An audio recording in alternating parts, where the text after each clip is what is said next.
1947 সালের 15ই আগস্টের কথা।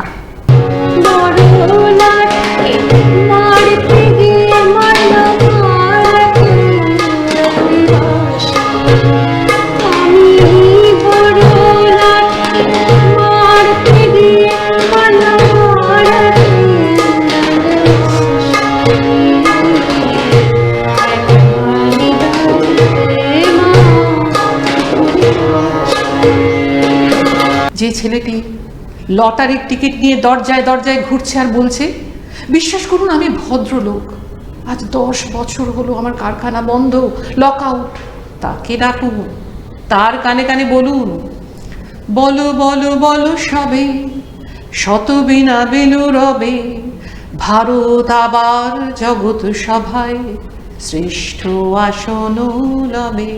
দিদির এই গান শুনে আমারও ছোটবেলার কথা মনে পড়ে গেল।